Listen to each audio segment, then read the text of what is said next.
2013 was a great year in movies, and when I was able to see a majority of the ones were released theatrically as well as independently, and boy, was there a lot. And in that I was able to see that the big blockbusters, especially the superhero movies, didn't live up to ones in years past. However, there were a lot of original ideas and phenomenal performances that made many movies outstanding. And in that I was able to see two of my favorite animations, probably of the last decade, comedies that even though I watch them over and over again, still find a way to make me laugh, and so many dramas and original ideas mixed in again with great performances that are going to make it very difficult for award season when it comes up. But even though I find all these movies to be great, they didn't make it on my top 10 list, my personal top 10 list, and I hope that you write down what yours were below. But let's start it off with my number 10, which is The Place Beyond the Pines. And I saw this movie around the same time that Mud came out, and they were both getting great reviews. However, I enjoyed Mud, but this one really stood out to me because I loved the acting with Ryan Gosling and Bradley Cooper, but what I really loved was the story that it was telling about fathers and sons, and the fact that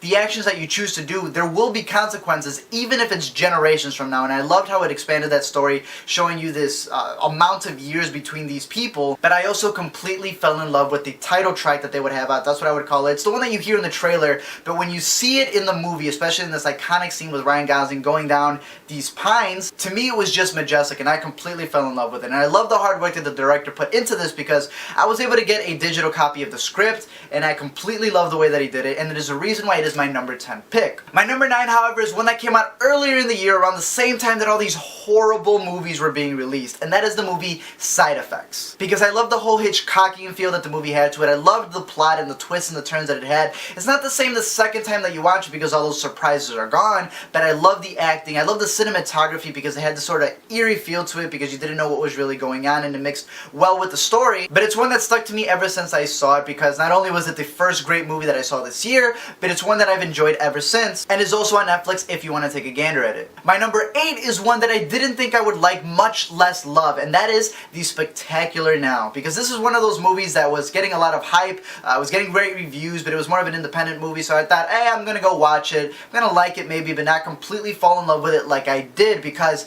this movie just had an amazing chemistry between the main characters. And even though I was not a fan of 21 and Over, I never cared about teen pregnancy and American Secrets and all that stuff, Shailene Woodley and Miles Teller did a phenomenal job. They had an amazing chemistry with each other, and I loved the character of Miles Teller because he had problems with the people around him. He confronted a lot of philosophical ideas about growing up, and that's really what intrigued me about this movie. And I didn't think that it was going to have so much substance to it, which it did. It's not like a complete blockbuster like romantic love story. It's just a very coming of age, subtle story, and I completely fell in love with it, and I definitely suggest checking it out. Moving on to my number 7, which is Fruitvale Station, one that when I saw, I was in complete awe of, because they showed these events just very hauntingly. They stuck to the true events, obviously, because they showed the footage in the beginning, but I love the fact that they showed this person and his life and didn't just make him like the complete victim, but showed that he had some faults to him. He had problems with the relationships with his girlfriend, with his parents, and with his work relations. But the performance that Michael B. Jordan pulls in this movie, I loved him in Chronicle, but in this movie, he did a phenomenal job. And I feel that he's really getting snubbed for it because I haven't seen any big nominations for him,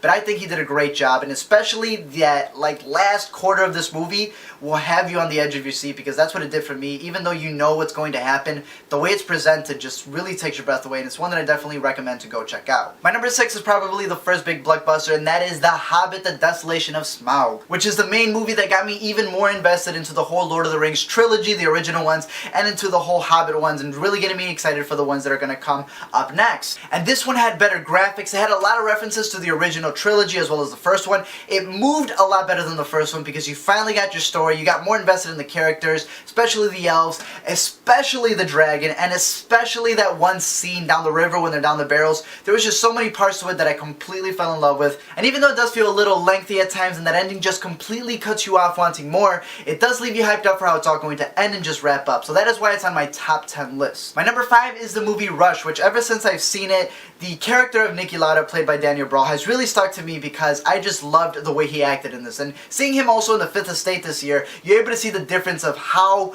drastic he went from one character to another, and seeing how he got the accents down, the whole attitude, the whole facial expressions.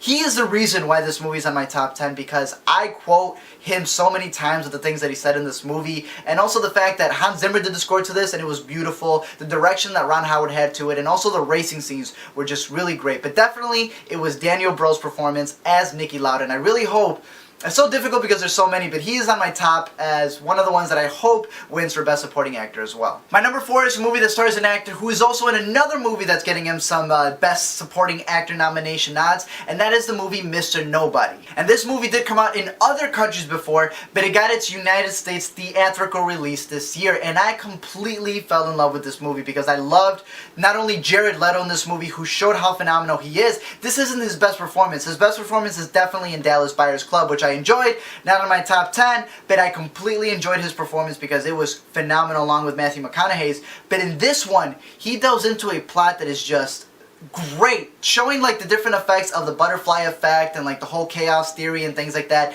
the cause and effect of your actions, on how you choose something that'll have a ripple effect on what's going to come in next, and just the way it was completely shot with different colors and how every single thing meant something completely left me in awe throughout the whole 2 hours and almost 3 hours length that this movie had. And again, Jared Leto did a phenomenal job with this as well, so definitely check it out if you haven't seen it or if you even haven't heard of it. Moving on to my top 3, we have the movie Prisoners, which is one that was so eerie, and it shows that the best movies of the year, at least for me, don't have to be the ones that just have me laughing all the time or just like seeing all these explosions and things like that, but the ones that have a solid story, have a solid direction, and has Hugh Jackman giving hands down his best performance of the year. Because this movie captures you and keeps you invested the whole time, yet you're not going to leave happy after watching this movie, but it is going to leave an impact on you, and that's what I love about movies, and this movie did that. It didn't have me laughing, definitely not. It didn't have this whole galore of CGI effects. It just had a man who was willing to do anything to find his daughter, and just the depths that he went into it. And again, I love the way it was shot. I love the eeriness to it, and I loved the acting that was in this. I loved Paul Dano in this, was great. Hugh Jackman was phenomenal, and everyone else who starred in it or worked on it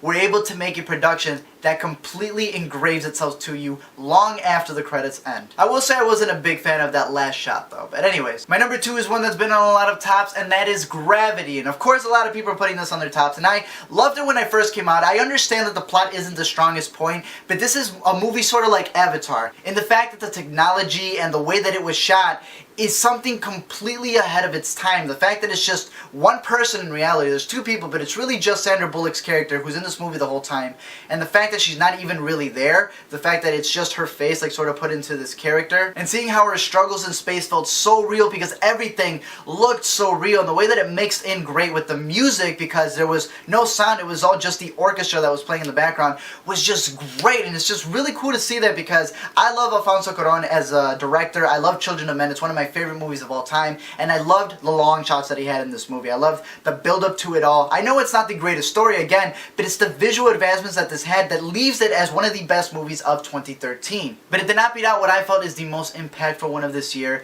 and that is 12 Years a Slave. Because this film reminded me why I love watching movies, because movies can leave an impression on you. They can put you in a place you've never been to before, or a situation you've never been in, and just completely transport you to a time period that you did not live in. And I love that movies can do that, and this movie did it perfectly, because in a technical sense, the directing, the acting, the cinematography was completely perfect. This movie was so great. I put it up on my top list with Shawshank Redemption, with The Dark Knight, and just the way that it handled the material as well makes it one of the most powerful movies that we've seen, and shows that a movie doesn't have to be something that you just go to smile or laugh at, or to have a big spectacle of just glamour and CGI effects, but something that stays with you. And that's what this movie did to me. This is a film that I hope years from now, when they look back at our society that we have today, they use this film to define us and how we see our art, what we spent our money on these years, and not all the other garbage that has come out, because this movie was completely perfect in my eyes. It was just phenomenal, it was great, and it's stayed with me ever since I've seen it. But of course, these were my top 10 picks, the ones that have really stuck out to me in 2013, which was a great year, and I can't wait for another great year in 2014, and especially in 2015, which is coming up with a lot of big movies. But let me know what your list is in your specific order, what movie you think has been overlooked a lot, and what movies you're hoping to win a lot of nominations as the award seasons come up. Let me know anything about movies down below, and I'll see you guys next year.